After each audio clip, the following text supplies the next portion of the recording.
Eh bien, il y a des jours comme ça, il y a des jours où le vent tourne. Ainsi en France, le temps va être beau aujourd'hui, il fera 30 degrés dans le midi du pays et au-dessus de la Loire, 25 degrés. Ainsi pour l'Europe, le pas décisif a été accompli cette nuit à Luxembourg, pour la Grande-Bretagne et pour les 6. On s'est mis d'accord à 4h27 heure française ce matin. Tous les problèmes essentiels posés par l'adhésion britannique au marché commun sont résolus. Les commentaires des ministres à la sortie de cette séance mémorable contiennent tous ou presque l'adjectif historique. Et je crois bien qu'il est justifié cette fois, car ce 23 juin 1971, 10 années d'efforts pour l'élargissement du marché commun aboutissent enfin. De Luxembourg, le catalogue de l'accord, Francis Mercury. La Grande-Bretagne aura 5 ans au moins, 7 ans au plus, pour devenir européenne à part entière, c'est-à-dire pour payer, comme les autres membres du marché commun, les contributions européennes. D'ici là, elle aura les mêmes droits, mais pas les mêmes obligations. Lorsqu'elle achètera ses marchandises hors du marché commun, ce qui n'est pas la règle du club, elle sera exonérée de la moitié environ de la taxe que paieraient dans la même hypothèse les Français, les Allemands ou les Italiens.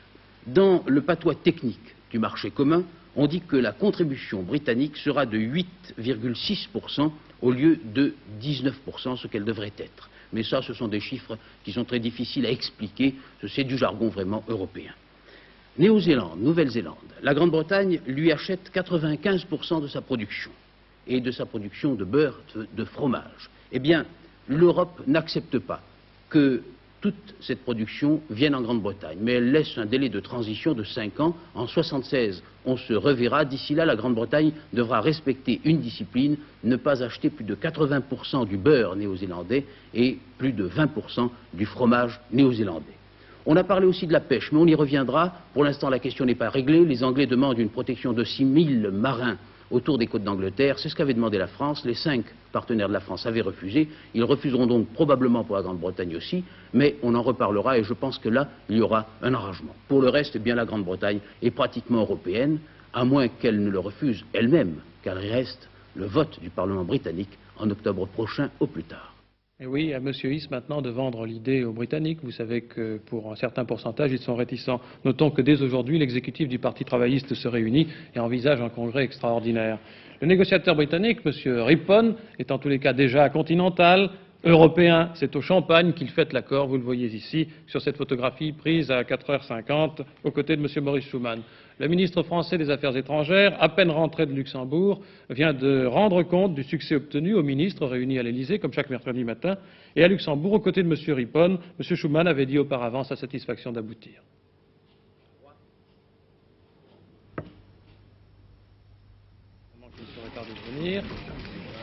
Eh bien, mesdames, messieurs,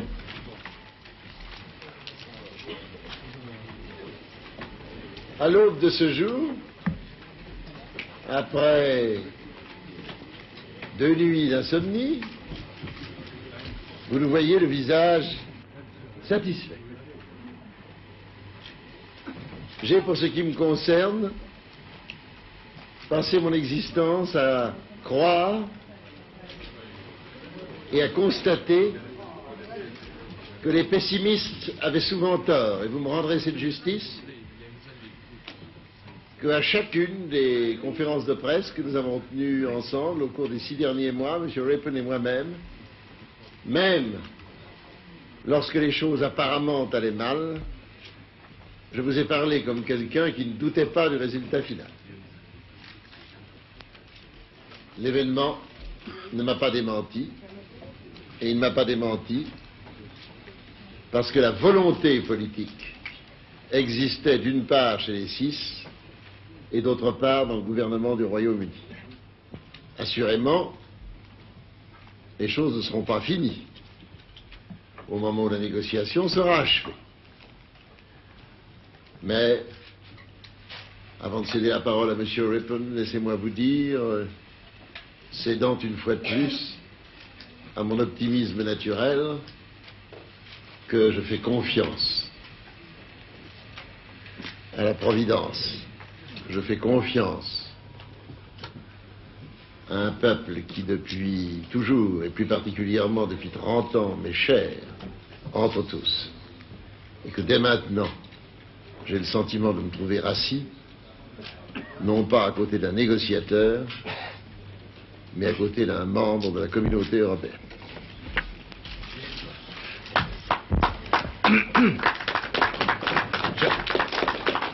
Mr. Chairman, I thank you for what you said. Monsieur Ripon remercie Monsieur Schuman pour ce qu'il vient de dire. Il a, dit-il, le sentiment que c'est une journée historique pour l'Europe qui vient de s'achever.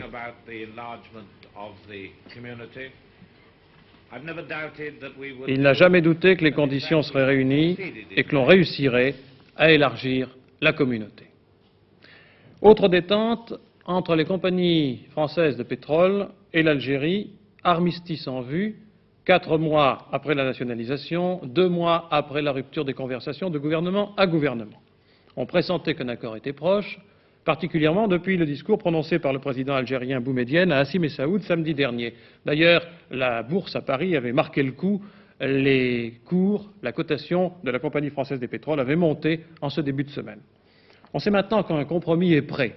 En effet, le gouvernement algérien va majorer l'indemnisation qu'il a proposée et il cédera à la CFP 49% du brut extrait sur les périmètres qui dépendaient autrefois totalement de la compagnie. Cette cession du brut aura lieu au prix raisonnable de 2,75 $ le baril. Les modalités de coopération seront en outre définies pour les 5 années à venir. Pour l'Algérie, un avantage, la Française des pétroles, grâce à son influence dans le domaine international auprès des autres compagnies, avait rendu effectif le boycott de la production algérienne. Bien entendu, la CFP va retirer ses demandes d'embargo une fois que l'accord sera signé, ce qui est maintenant une question de jour, semble-t-il. Autre contentieux en suspens, celui entre Alger et l'El Ferrap, et là, des négociations seraient prévues le mois prochain, au milieu du mois de juillet. En France, alors que nous arrivons au milieu de l'année, un point à faire sur la hausse des prix, plus rapide que prévu, sur l'inflation. Michel Tardieu. Pour répondre aux questions que tout le monde se pose sur le problème des prix, nous sommes venus sous les fenêtres de M. Giscard d'Estaing dans l'espoir d'y trouver la lumière et surtout pour voir un petit peu aussi ce que le ministre lui-même voit de ses fenêtres. Alors bien sûr, il voit le musée du Louvre et puis il aperçoit aussi en se penchant un petit peu le carrousel, mais il voit surtout les prix qui augmentent trop vite. Pendant le mois de mai, la hausse des prix a encore été de l'ordre de 0,6%, ce qui fait pour l'ensemble de l'année une courbe de l'ordre de 6%. C'est beaucoup trop. Le ministre des Finances souhaitait que les prix cette année ne dépassent pas 4%. Et ce qui est inquiétant, c'est que les prix des produits manufacturés, c'est-à-dire des prix des produits qui sortent des usines, augmentent relativement vite, alors que l'an dernier, ils augmentaient relativement peu. Ça prouve que finalement, le ministre est confirmé dans son analyse, l'inflation française est une inflation par les coûts. Une inflation qui résulte de la hausse des matières premières des entreprises et aussi de la hausse des salaires. Et c'est une sorte d'inflation qui est difficile à maîtriser et à combattre. En effet, tout le monde parle bien sûr d'un mini-plan de stabilisation pour la rentrée. On pense que le ministre des Finances, une fois de plus, va essayer de ralentir la conjoncture. Mais les choses ne sont pas si simples. Aujourd'hui, en effet, ce n'est pas la demande excessive, ce n'est pas le fait que les Français consomment trop qui fait monter les prix, c'est simplement le fait que les revenus augmentent trop vite. Et ces revenus, pour l'instant, les Français ne les dépensent pas. Ils ont plutôt tendance, au contraire, à les épargner. L'épargne est importante, les liquidités conservées dans les banques et les placements sont eux aussi importants. Donc il y a une masse de disponibilité monétaire qui pourrait être libérée d'un seul coup si les Français arrêtaient d'épargner, mais ce n'est pour l'instant qu'une menace. Et il ne servirait pas à grand-chose de limiter, par exemple, les prêts pour les achats à tempérament ou les prêts bancaires, puisque pour l'instant, rien encore ne va trop vite de ce côté-là. Donc la situation est extrêmement délicate pour le ministre des Finances, et s'il a dit qu'il ne ferait rien avant l'automne, c'est d'une part parce qu'il espère qu'au second semestre, les prix vont ralentir, et puis c'est aussi, tout simplement, parce que l'analyse de la conjoncture est difficile et qu'il faut le temps de voir un petit peu dans quel domaine il peut intervenir ponctuellement, car pour l'instant, toute action globale, toute action d'envergure semble extrêmement délicate. Eh bien, du ministère des Finances, Tardieu sera maintenant à la Bourse. À 13h30, il nous donnera les cours. Le patronat d'accord pour une pré-retraite, M. Sérac, au nom du CNPF, a reçu hier une délégation du syndicat Force ouvrière et il a accepté le principe de la création d'un système de garantie qui assurera une pré-retraite aux salariés de plus de 60 ans qui auraient perdu leur emploi. Des négociations paritaires pourraient commencer à ce sujet après les vacances. À la SNCF, trafic complètement rétabli pour les voyageurs tout au moins ce mercredi matin. Les derniers centres retardataires, notamment ceux de Toulouse et d'Avignon. Avignon, d'où vont nous parvenir les images de reprise du travail que voilà, ont donc effectivement enregistré ce redémarrage tout à l'heure. Le conflit est achevé, mais des problèmes restent en suspens, notamment le renouvellement de l'accord sur la modernisation de la SNCF, accord qui expire le mois prochain. Les 7 fédérations de cheminots et la direction se rencontrent dès demain pour étudier ce dossier et ce matin ont abordé la question de l'accord cadre à la direction de la SNCF. Commentaire de Georges Segui, secrétaire général de la CGT, dans l'Humanité de ce matin. La grève à la SNCF ne se termine pas par une victoire, mais certes pas non plus par une défaite.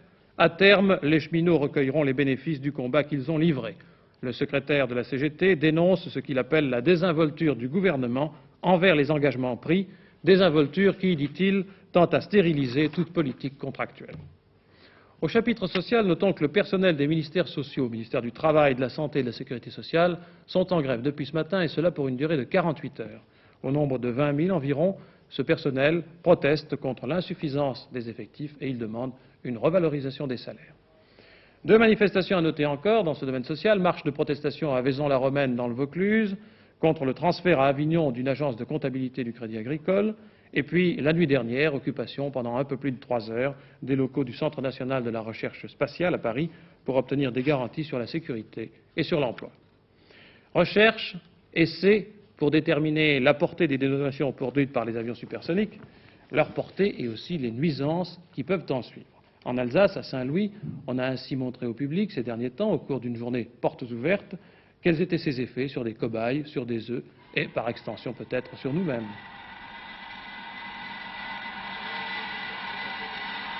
1, 2, 3, 4, 5, 6, 7, 8, 9, 10, 11, 12, 13, 14, 15, 19, 20, 21, 21,5, 22, 22,5, 23, 23,5.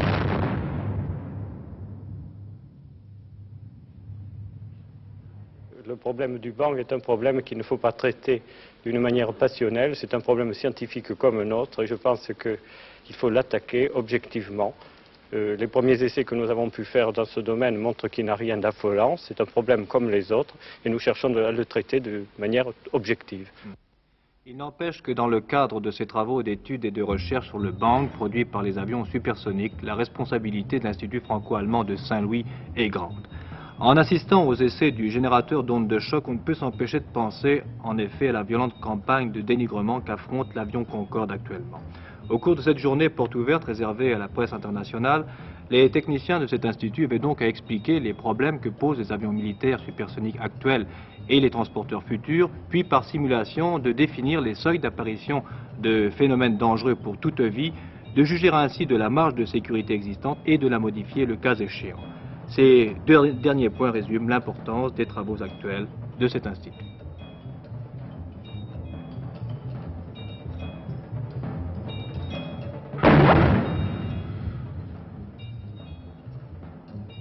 Brève nouvelle de l'étranger.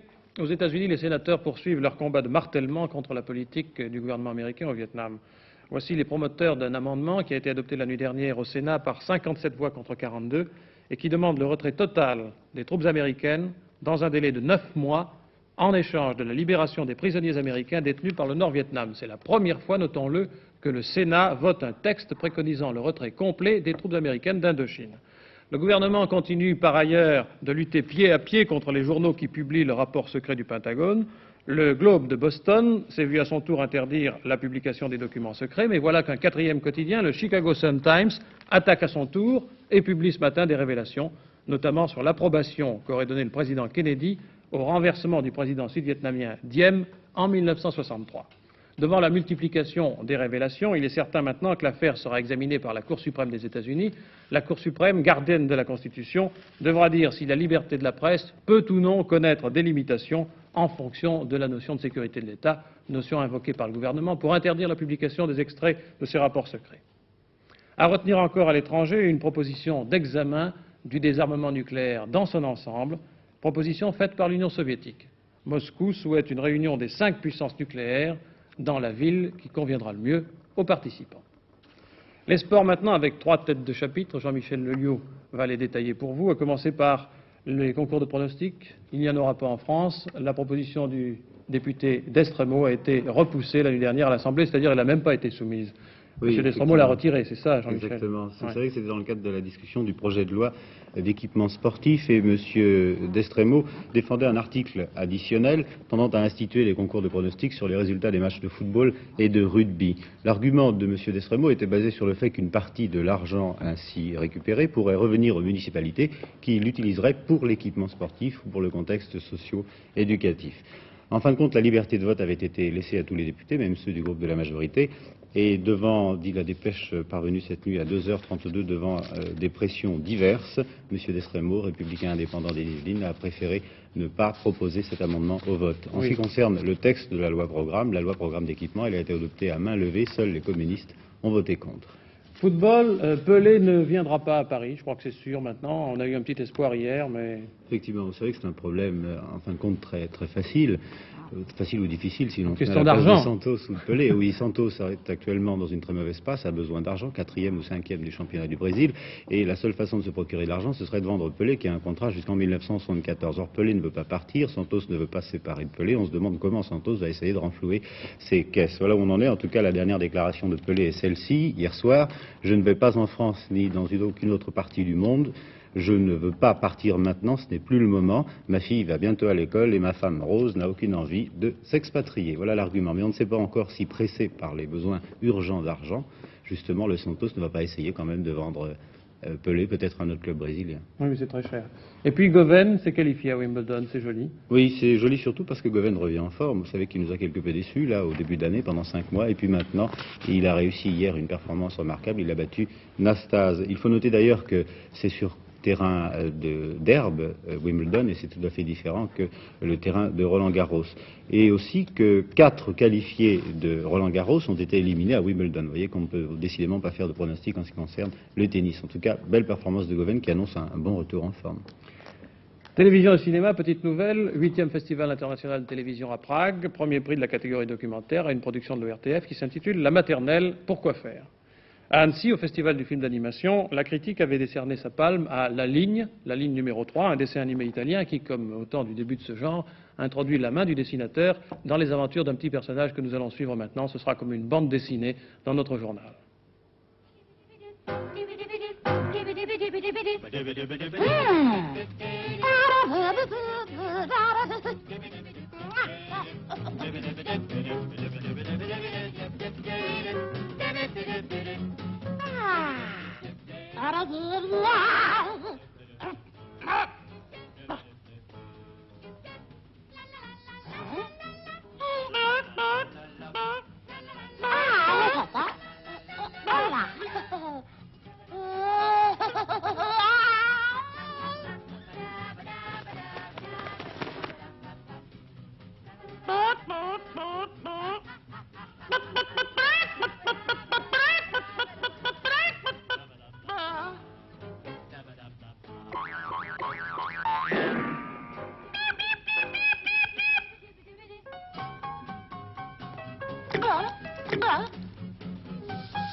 Il peut aller arriver des choses à une petite ligne et à un petit personnage. Hebdo-Femme, Paul Lefebvre.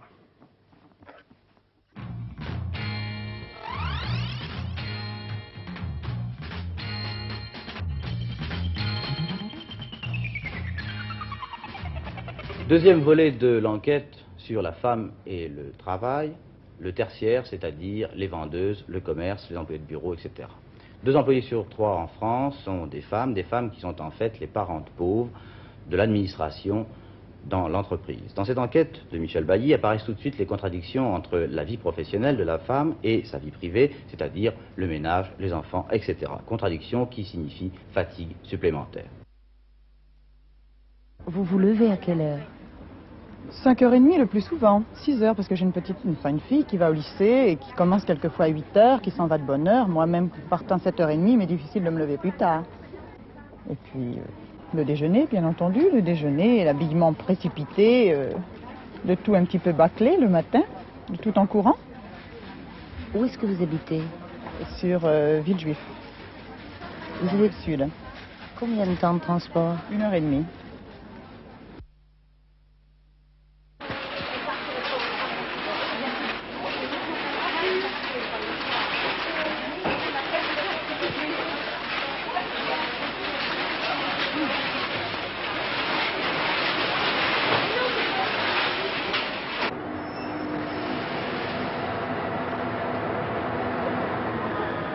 Je suis dans un service relativement petit puisque nous sommes qu'une trentaine. Et sur les 30, il y en a à peu près plus de 20 qui habitent en banlieue. Donc qui ont en moyenne 1h, 1h30 de trajet. Compter sur le temps de travail, c'est absolument fantastique. Elles arrivent dans des banlieues qui sont très surchargées, aussi bien qu'elles arrivent sur le lieu de travail déjà fatiguées. Nous avons le service de brigade, 7h midi, et un autre jour midi, 12h, 19h30, avec 3 retours par semaine de 4 heures. Et pour les femmes mariées, certaines peuvent avoir le BIX, pour les femmes qui ont des enfants, qui habitent assez loin. Qu'est-ce que c'est votre travail? Bien, on fait de la machine, de la mécanographie, on tape toute la journée, des chèques. Nous lisons toujours la même somme, c'est un travail très mécanique qui ne demande plus de réflexion. À la fin, on le fait et on pense à tout à fait autre chose. On fait le travail de classement, c'est assez fastidieux en fait. Est-ce que ce sont des conditions de travail qui vous paraissent dures, fatigantes? C'est fatigant au point de vue nerveux, vu que c'est toujours le même travail, répété. Nous avons un rendement, le bruit des machines. Mais il y a en effet un nombre de femmes qui sont absentes pour les maladies nerveuses. Et le nombre de congés de maladies nerveuses est supérieur au nombre de congés de maternité. Ça vous paraît normal qu'on demande comme qualification un examen terminal de baccalauréat pour... Non, absolument pas, non. Justement, celles qui ont le bac, qui arrivent là avec le grade de contrôleur, elles sont assez déçues. Même un agent d'exploitation avec le grade de PEPC, on n'a pas besoin d'avoir du BEPC pour faire ce qu'on fait. Nous avons un certain nombre de chèques à taper à l'heure et nous avons des contrôles, nous sommes chronométrés et nous devons arriver à une certaine moyenne de chèques à taper à l'heure qui est établie d'avance. Il y a un barème, on doit arriver à ce barème. Ils ne tiennent pas tellement compte qu'une fille peut faire le double de travail qu'une autre, suivant les possibilités de la personne.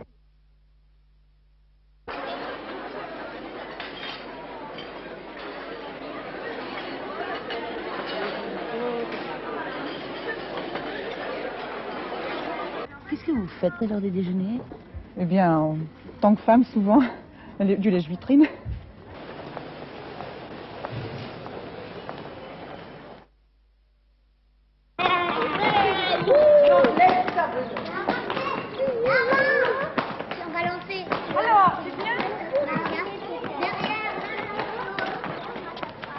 Combien d'enfants avez-vous dans votre classe? Eh bien, pour le moment, j'en ai 42 inscrits. Alors, sur ces 42, ils ne fréquentent pas tous régulièrement, mais en moyenne, ça s'établit entre 35 et 40. Ce sont des enfants de quel âge? Là, c'est la dernière année d'école maternelle. Ils vont avoir 6 ans à la fin de l'année scolaire. Hein. Comment est-ce qu'une institutrice peut garder le calme et le sourire nécessaire à occuper et à former au monde scolaire 42 enfants en même temps? Ça pose bien des problèmes. Et puis le sourire, mon Dieu, on ne l'a pas toujours, mais on essaie. Mais je crois réellement que si votre métier vous plaît, vous y arrivez. Vous envisagez de cesser de travailler un jour ou pour vous l'occupation d'institutrice est une chose qui vous attache, qui vous plaît? Voyez-vous, quand j'ai débuté, que mes enfants étaient petites, surtout celle-ci, quand celle-ci est née, l'autre avait 3 ans et demi. Et là, ça a été vraiment une période difficile jusqu'à ce que celle-ci ait 4-5 ans. C'était vraiment dur, il faut vraiment... Là, J'aurais pu m'arrêter, je me serais arrêtée. Bon, alors je ne sais pas si j'aurais repris. Peut-être, peut-être pas, c'est difficile de savoir. Mais maintenant, non, je n'abandonnerai pas.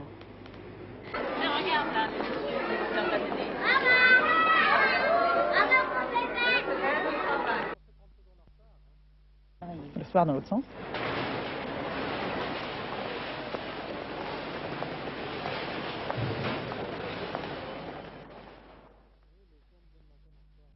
Et 8h30, eh bien, le dîner à préparer, et la table, le repas, essayer de faire réciter les leçons à l'enfant.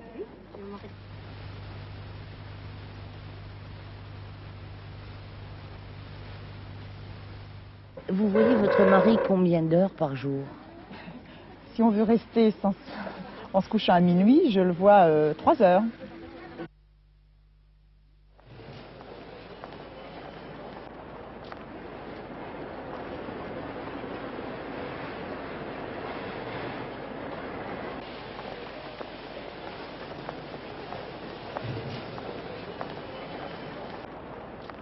Je suis surveillante dans un hôpital. Quels sont vos horaires de service? 23h, 7h. C'est une obligation pour vous ou c'est un choix? C'est une obligation, parce que j'ai des enfants. Vous êtes mariée? Je suis mariée. Et vous avez combien d'enfants? J'ai 3 enfants. Qui ont quel âge? Alors, 16 ans, 14 ans et 6 ans. Et pour vous, la solution la meilleure est de travailler la nuit pour pouvoir vous occuper de vos enfants? Pour m'occuper de mes enfants, oui. Lorsque je sors à 7h, je rentre chez moi, je prépare ma petite pour l'emmener à l'école. Ensuite, je rentre chez moi, je prépare un petit peu ma maison, je me couche. Il est 9h. Votre mari travaille? Oui. Vous vous voyez combien de temps par jour?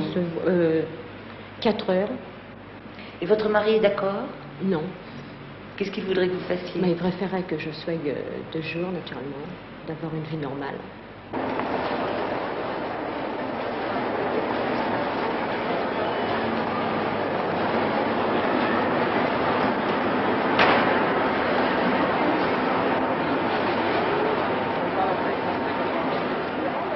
Madame, est-il possible de modifier les horaires de travail féminins?